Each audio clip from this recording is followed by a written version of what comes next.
Okay, don't have any puns for you, but Merry Christmas. Welcome to Christmas Crunchtime. Totally don't know which episode this is, but the reason I don't have a pun is because I just took a 15-hour road trip from Colorado Springs to Phoenix, Arizona for SLS.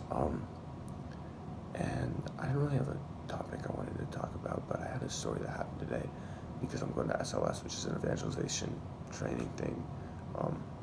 I thought this story would be fitting because it happened today too.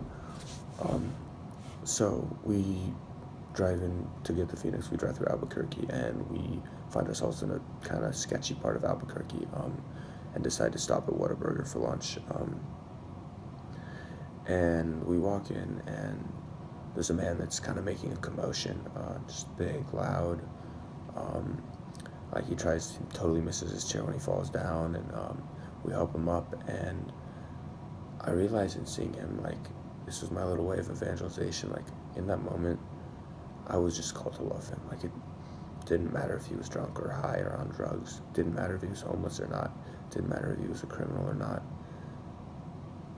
I was going to love him, and I was just going to love him by getting to know him, right? I had like $1 in my wallet. I don't have any facilities that I can take him to. I didn't know the cure to his problems. I didn't even know his problems, but what I could do was love him, and that's what Jesus Christ would do. So I was just like a thing on my heart, like Holy Spirit put there, like, you need to love him this way. So when I pulled him up, when he fell on the ground and just started talking to him, I couldn't understand most of what he said because he could barely speak English.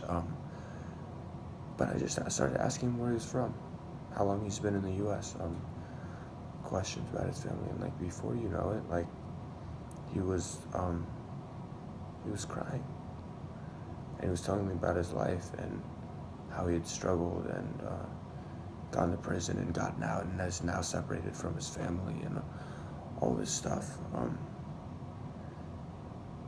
and how much he suffered and how he got fought, and he showed me his scars and all this stuff. And I mean, yeah, this whole time I didn't know if he was on something or what was going on in his life, but that's what I was called to do in the moment, was love him like that. And at the end of our conversation, I asked if he wanted to be prayed over or prayed for. I didn't really understand what he said, and some other events happened after that. I didn't end up praying for him right there, but I sure pray for him now. And yeah, so it wasn't like a huge success story, right? He ended up getting kicked out of the Whataburger. It wasn't like one of those fancy, glamorous things, but like where he converted on the spot. But today, I tried to give him a little encounter of Christ's love, and that's what Christ would do. Yeah. So do that today. In loving others, you love Christ. Amen. Merry Christmas.